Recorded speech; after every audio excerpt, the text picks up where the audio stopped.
Hello दोस्तों, सुंदरम में आप सभी का स्वागत है। आशा करता हूँ कि आप सभी अच्छे होंगे। तो आज हम लोग प्रैक्टिस सेट नंबर 7 देखते हैं। पीएटी की परीक्षा के लिए बहुत महत्वपूर्ण क्वेश्चन है।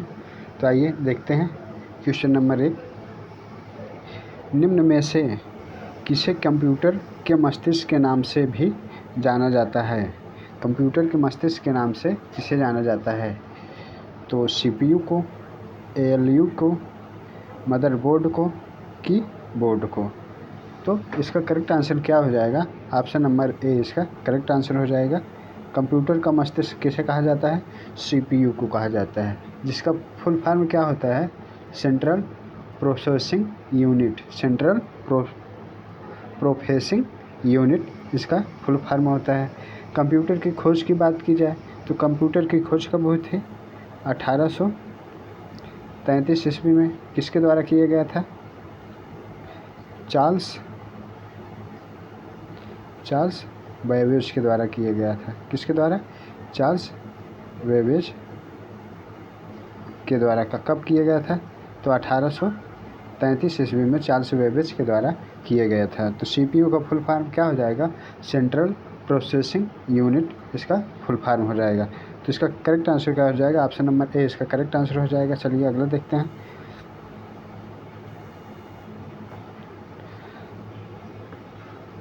सोडा वाटर का आविष्कार किसके द्वारा किया गया? तिवादार पुस्का के साथ, जोसेफ प्रिस्टली के साथ, पैट्रिक पियोनारू, जेम्स लियोनार्ड के साथ। तो इसका करेक्ट आंसर क्या हो जाएगा? ऑप्शन नंबर बी इसका करेक्ट आंसर हो जाएगा। जोसेफ प्रिस्टली ने सोडा वाटर का आविष्कार किसके द्वारा किया गया था? जो जोसेफ प्रिस्टली के द्वारा किया गया था। तो इसका अगर रासायनिक सूत्र पूछे तो सोडा वाटर का रासायनिक सूत्र क्या होता है? H2CO3। H2CO3 इसका क्या होता है? रासायनिक नाम होता है। जोसेफ प्रिस्टले ने ही ऑक्सीजन की खोज की थी। ऑक्सीजन की खोज किसके द्वारा किया गया था? तो जोसेफ प्रिस्टले के ही द्वारा ऑक्सीजन की खोज की गई थी। कब किया था? 1774 ईस्वी में। ऑक्सीजन की खोज कब किए थे? 1774 में। तो किसके द्वारा किया गया था? तो जोसेफ प्रिस्टले के द्वारा किया गया था। कब? 1774 में। ऑक्सीजन की खोज 1774 में जोसेफ प्रिस्टले के द्वारा किया गया था। तो चलिए अगला देखते हैं। तो इसका करेक्ट आंसर क्या हो जाएगा? Option number A soda water का आविष्कार जोसेफ प्रिस्टले के द्वारा किया गया था। चलिए अगला देखते हैं। क्वेश्चन नंबर 3,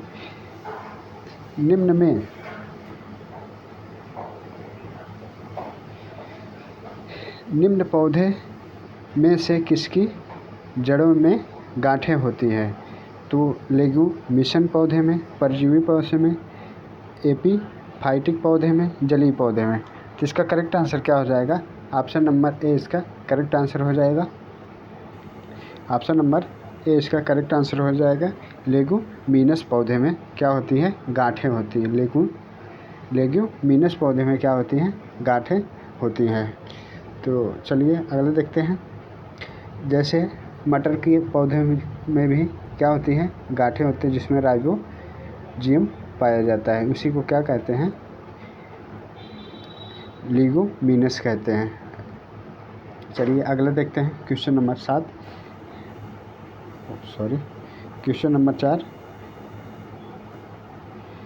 केचुआ किस प्रजाति के अंतर्गत आते हैं? प्रोटोजोआ के अंतर्गत आते हैं, निडीरिया के अंतर्गत आते हैं, एनीलिया के अंतर्गत आते हैं, मिलास्का के अंतर्गत आते हैं। इसका करेक्ट आंसर क्या हो जाएगा? इसका करेक्ट आंसर हो जाएगा ऑप्शन नंबर सी इसका निडीला। केचुआ किसके अंतर्गत आते हैं?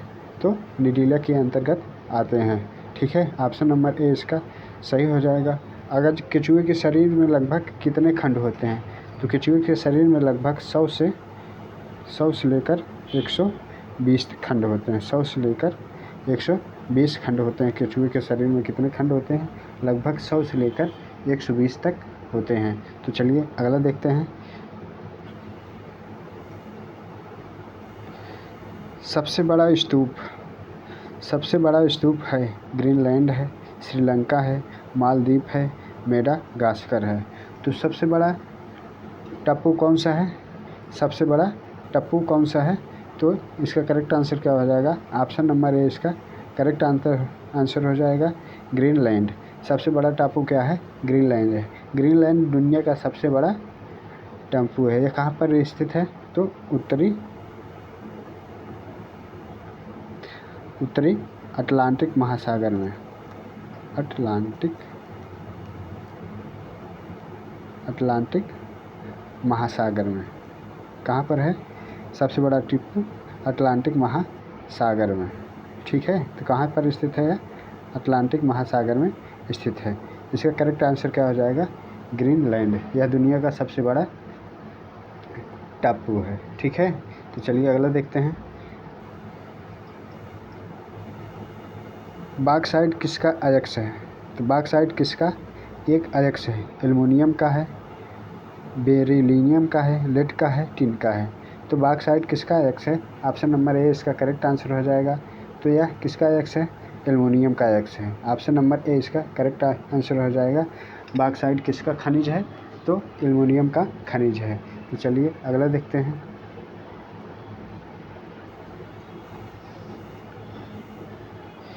विश्व का सबसे बड़ा महाद्वीप कौन सा है? विश्व का सबसे बड़ा महाद्वीप कौन सा है?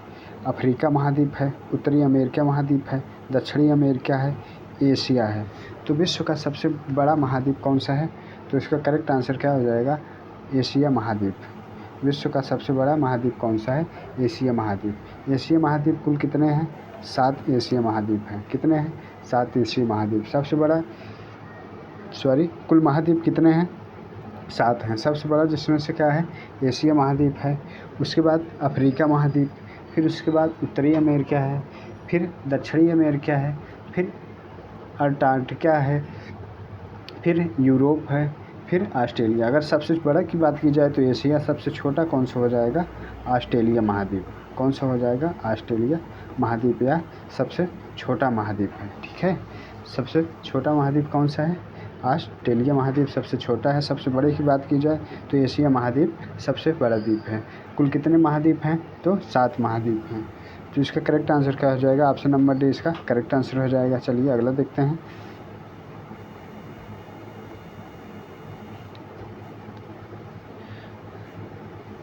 औरंगजेब ने अपने पिता को आगरा के किले में कैद कर के रखा था।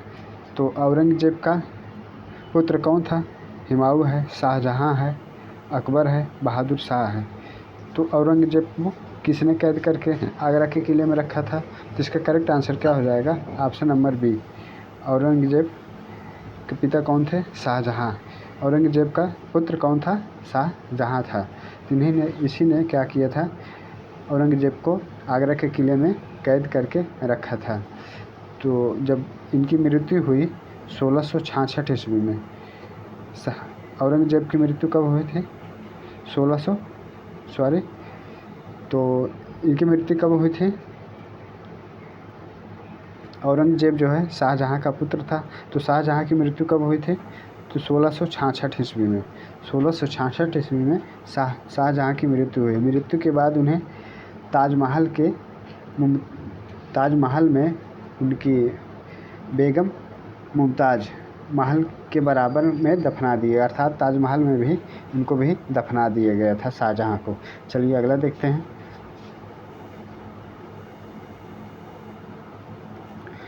पुलित्जर पुरस्कार किस क्षेत्र में दिया जाता है? पत्रकारिता के क्षेत्र में, क्रीड़ा के क्षेत्र में, औषधि के क्षेत्र में, संगीत के क्षेत्र में। तो पुलित्जर पुरस्कार जो है यह किस क्षेत्र में दिया जाता है? पत्रकारिता के क्षेत्र में। ऑप्शन नंबर ए इसका करेक्ट आंसर हो जाएगा। तो यह कब शुरुआत हुई? तो पुलित्जर पुरस्कार की शुरुआत 1917 में। कब हुई थी? 1917 ईस्वी में हुई थी। यह समाचार पत्रों में, मैगजीनों में, पत्रकारिता में, साहित्य एवं संगीत के क्षेत्र में दिया जाता है। इसकी स्थापना किसके द्वारा की गई थी? तो जोसेफ पुलित्जर के द्वारा इसकी स्थापना की गई थी। तो जोसेफ लुतियर के द्वारा क्या किया गया था, इसकी स्थापना की गई थी। इसका करेक्ट आंसर क्या हो जाएगा, ऑप्शन नंबर ए, पत्रकारिता के क्षेत्र में क्या होता है, लुतियर पुरस्कार दिया जाता है। तो चलिए अगला देखते हैं। विद्युत प्रतिरोध की इकाई क्या है, विद्युत प्रतिरोध की इकाई क्या है, डाइन है, पास्कल है, जूल है, ओम है। तो विद्युत प्रतिरोध की इकाई क्या है, तो इसका क्या हो जाएगा आंसर, ओम। ऑप्शन नंबर डी इसका करेक्ट आंसर हो जाएगा। विद्युत प्रतिरोध का जो मात्रक होता है क्या होता है, ओम होता है। तो चलिए अगला देखते हैं। क्वेश्चन नंबर 11,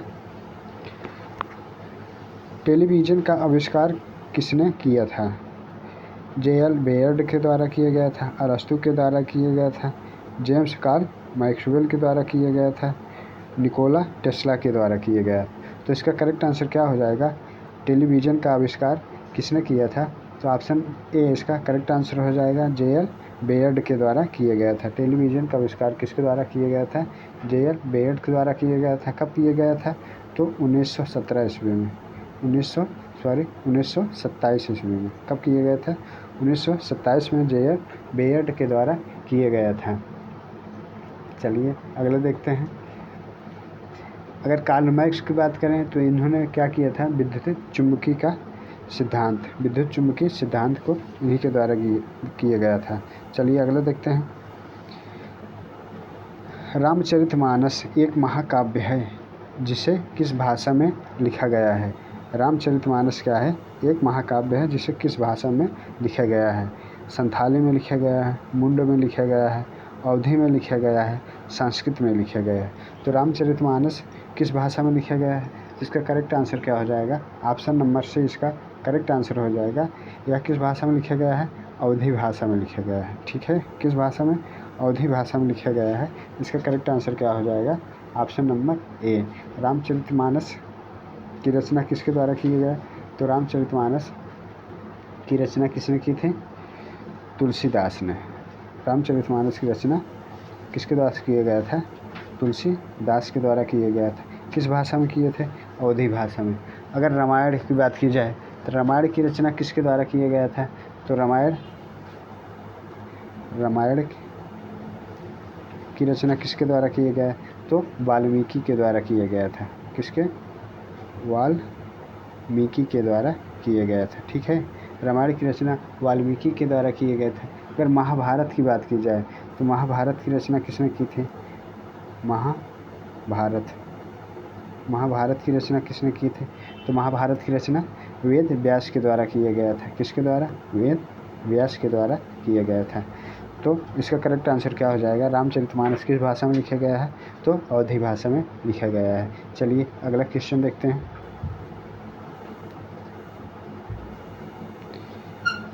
नीरज चोपड़ा का नाम कौन से खेल से जुड़ा है, कबड्डी से है, क्रिकेट से है, भाला फेंक से है, कुश्ती से है। तो नीरज चोपड़ा का नाम किस खेल से जुड़ा हुआ है, तो इसका करेक्ट आंसर क्या हो जाएगा, भाला फेंक से जुड़ा है। ऑप्शन नंबर से इसका करेक्ट आंसर हो जाएगा, नीरज चोपड़ा ने भाला फेंक से संबंधित है। तो चलिए अगला देखते हैं। क्वेश्चन नंबर 14,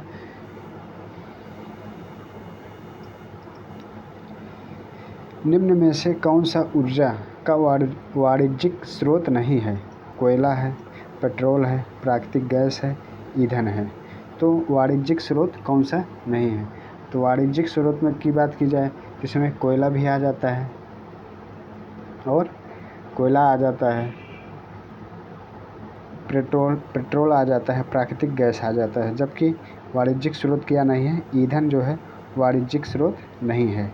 तो ईंधन क्या है, वाणिज्यिक स्रोत नहीं है। जबकि कोयला, पेट्रोलियम, प्राकृतिक गैस, विद्युत, ये सब क्या होते हैं,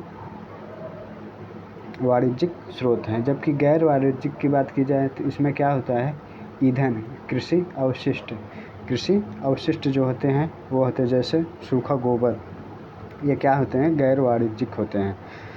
सूखा गोबर क्या होता है, गैर वाणिज्यिक होता है। तो चलिए अगला देखते हैं।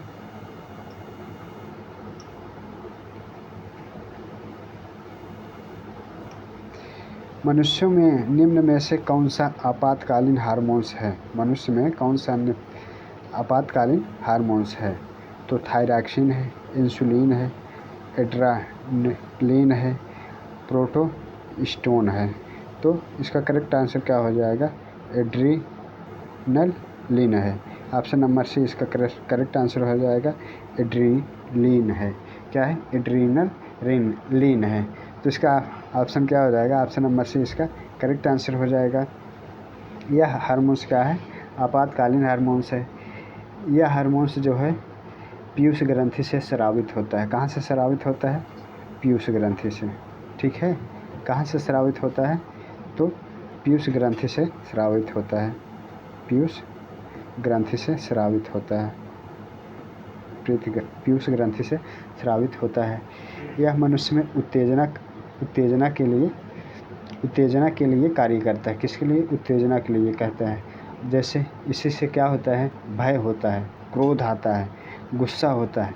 तो यह कौन सा कार्य करता है?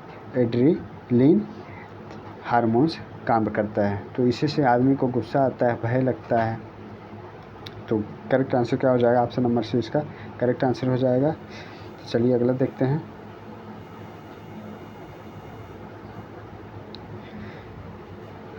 ध्वनि तरंगों से कौन सा शब्द जुड़ा हुआ नहीं है? हर्ट्ज है, डेसिबल है, कैंडेला है, माइक है। तो इसका करेक्ट आंसर क्या हो जाएगा? क्वेश्चन नंबर 16 का करेक्ट आंसर क्या हो जाएगा?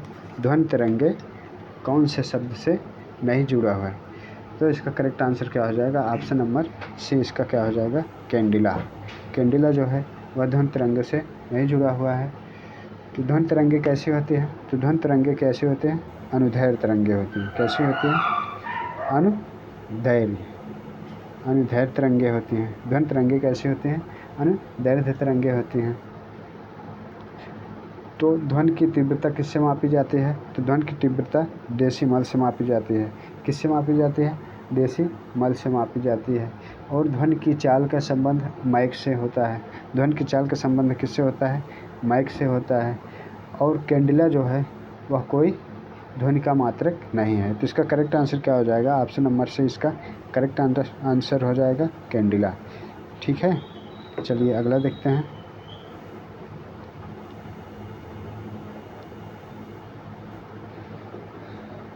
निम्न में से कौन सी वायुमंडल की सबसे ऊपरी परत है? समताप मंडल है, मध्य मंडल है, आयन मंडल है, बहिर्मंडल है। तो सबसे ऊपरी परत में जो मंडल होता है क्या होता है? ऑप्शन नंबर डी इसका हो जाएगा सही, बहिर्मंडल करेक्ट आंसर हो जाएगा। तो सही कौन सा होगा? बहिर्मंडल। ऑप्शन नंबर डी इसका करेक्ट आंसर हो जाएगा। तो सबसे ऊपरी में क्या पाया जाता है? बहिर्मंडल। इसमें किसकी प्रधानता होती है? इसमें हाइड्रोजन और हीलियम सबसे ऊपरी परत में क्या पाया जाता है? हाइड्रोजन और हीलियम पाया जाता है। क्योंकि ये सबसे हल्की धातु कौन से है? हाइड्रोजन और हीलियम है। तो इससे कौन सा ऑप्शन सही हो जाएगा? बहिर्मंडल इसका करेक्ट आंसर हो जाएगा। अगर सबसे निचली सतह के पूछा जाए तो सबसे निचली सतह में कौन सी आती है? तो इसका करेक्ट आंसर क्या हो जाएगा? ऑप्शन नंबर सबसे निचले में पूछा जाए तो सबसे निचले में क्या होता है?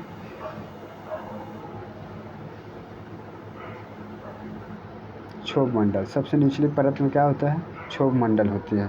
तो चलिए अगला देखते हैं। Question number 18। विश्व व्यापार संगठन जो अब गैट के स्थान पर है का मुख्यालय कहाँ है? अर्थात विश्व व्यापार संगठन का मुख्यालय कहाँ है? वियना में है, ब्रुसेल्स में है, न्यूयॉर्क में है कि जिनेवा में है? तो विश्व व्यापार संगठन का मुख्यालय कहाँ पर स्थित है? तो ऑप्शन नंबर डी इसका करेक्ट आंसर हो जाएगा, जिनेवा में स्थित है। ऑप्शन नंबर डी इसका करेक्ट आंसर हो जाएगा। कहाँ पर स्थित है? जिनेवा में। तो WTO अर्थात विश्व व्यापार संगठन, इसकी स्थापना की बात की जाए तो कब हुआ था? 1 जनवरी 1995 में। 1 जनवरी 1995 में इसकी क्या हुई थी? स्थापना हुई थी। तो इसका मुख्यालय कहाँ है? स्विट्ज़रलैंड जिनेवा में। स्विट्ज़रलैंड जिनेवा में इसकी मुख्यालय है। तो चलिए अगला देखते हैं।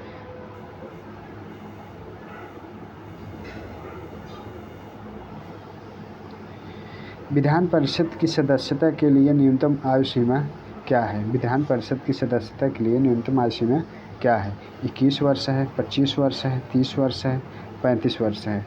तो विधान परिषद के लिए न्यूनतम आयु सीमा जो है वह कितना किया गया है? तो ऑप्शन नंबर से इसका करेक्ट आंसर हो जाएगा 30 वर्ष निर्धारित किया गया है। कितना? 30 वर्ष निर्धारित किया गया है। इसका करेक्ट आंसर क्या हो जाएगा? ऑप्शन नंबर से इसका करेक्ट आंसर हो जाएगा 30 वर्ष निर्धारित किया गया है। तो अगर विधान मंडल की बात की जाए तो विधान मंडल क्या होता है? विधान परिषद का उच्च सदन होता है। विधान परिषद का उच्च सदन कौन होता है? तो विधान मंडल होता है। क्या होता है? विधान मंडल उच्च सदन होता है। उच्च सदन, विधान मंडल क्या होता है? उच्च सदन होता है। इसका अनुच्छेद विधान परिषद किस अनुच्छेद में है? तो 169 में है। किस अनुच्छेद में है? 169 में क्या है? विधान परिषद है। इनकी आयु सीमा कितनी निर्धारित की गई है? 30 वर्ष निर्धारित की गई है। चलिए अगला देखते हैं।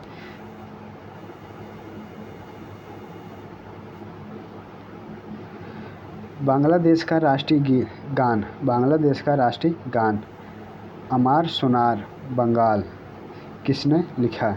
रविन्द्रनाथ टैगोर ने, सरोजिनी नायडू ने, काजी नजरुल इस्लाम ने, नसरीन ने। तो इसका करेक्ट आंसर क्या हो जाएगा? रविन्द्रनाथ टैगोर के द्वारा लिखा गया अमार सोनार बंगाल किसके द्वारा लिखा गया था? ऑप्शन नंबर ए इसका करेक्ट आंसर हो जाएगा रविन्द्रनाथ टैगोर के द्वारा लिखा गया था। तो चलिए अगला देखते हैं।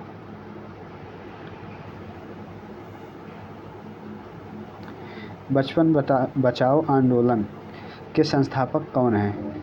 तो बचपन बचाओ आंदोलन के संस्थापक कौन है? मलाला यूसुफजई हैं, सोने गुरुजी हैं, सलमान खान हैं, कैलाश सत्यार्थी हैं। तो बचपन बचाओ आंदोलन के संस्थापक कौन है? ऑप्शन नंबर डी इसका करेक्ट आंसर हो जाएगा कैलाश सत्यार्थी के हैं। क्या हैं? कैलाश सत्यार्थी हैं। इन्होंने बचपन बचाओ आंदोलन के संस्थापक माना जाता है।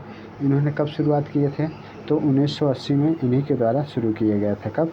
1980 में बचपन बचाओ आंदोलन को शुरुआत किया गया था। और कैलाश सत्यार्थी को 2014 में, कब?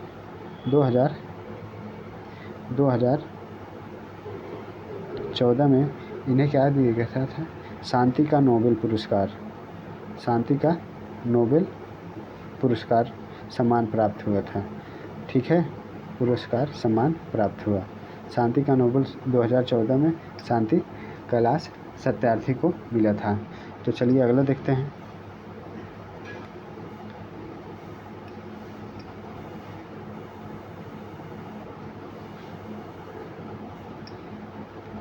भारत में लिग्नाइट का खनन कहाँ होता है?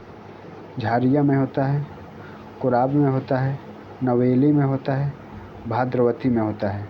तो लिग्नाइट का खनन कहाँ होता है? तो ऑप्शन नंबर से इसका करेक्ट आंसर हो जाएगा कहाँ होता है? नवेली में होता है। ठीक है, कहाँ होता है? नवेली में होता है। लिग्नाइट क्या होता है? एक निष्क्रिय वर्ग का पत्थर कोयला है। क्या है? एक निष्क्रिय वर्ग का पत्थर कोयला है। ठीक है, यह काला कैसे होता है? काला और भूरे रंग का होता है। कैसे होता है? काला और भूरे रंग का। जिसका करेक्ट आंसर क्या हो जाएगा? ऑप्शन नंबर सी इसका करेक्ट आंसर हो जाएगा। चलिए अगला देखते हैं।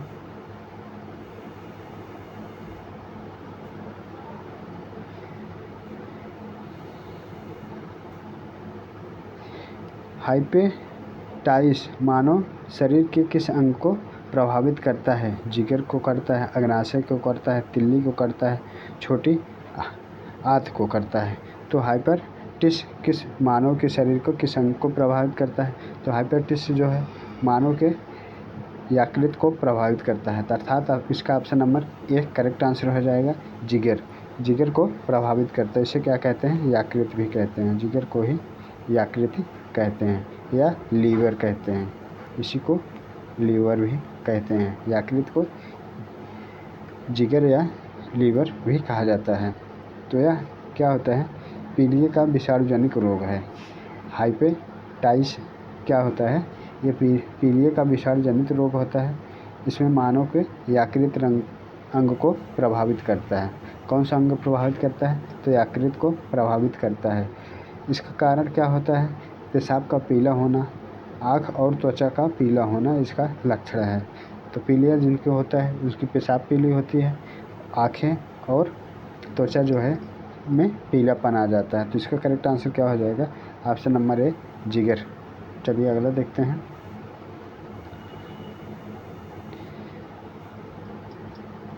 दक्षेस की स्थापना कब हुई? दक्षेस की स्थापना कब हुई? अर्थात सार्क, दक्षेस को ही सार्क कहा जाता है। सार्क की स्थापना कब हुई? तो सार्क की स्थापना कब हुई? तो यह करेक्ट आंसर क्या हो जाएगा? 1985 ईस्वी में क्या हुआ था? सार्क की स्थापना हुई थी। कब हुई थी? 1985 ईस्वी में। तो इसका करेक्ट आंसर क्या हो जाएगा? Option number A. सार्क में वर्तमान समय में कितने सदस्य हैं? वर्तमान समय में 8 सदस्य हैं। जो नया देश शामिल हुआ था उसका क्या नाम है?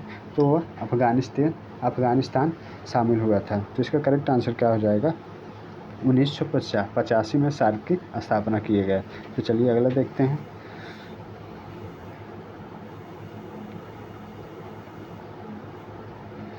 दादरी, चुनार, चुर्क, डल्ला सभी कारखाने हैं जो उत्पादित करते हैं।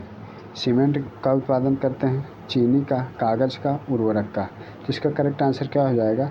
ये सब क्या करते हैं? सीमेंट का उत्पादन करते हैं। दादरी, चुनार, चुर्क में क्या होता है? सीमेंट का उत्पादन होता है। तो ऑप्शन नंबर ए इसका करेक्ट आंसर हो जाएगा। चलिए अगला देखते हैं।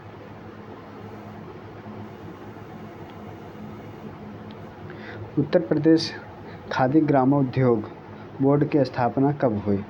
खादी ग्रामोद्योग बोर्ड की स्थापना कब हुई? 1950 में, 1950 में, 1960 में, 1965 में, 1970 में। तो इसका करेक्ट आंसर क्या हो जाएगा? 1960 में क्या हुआ था? खादी ग्रामोद्योग बोर्ड की स्थापना कब हुई थी? तो 1960 ईस्वी में किया गया था। चलिए अगला देखते हैं। Question number 27।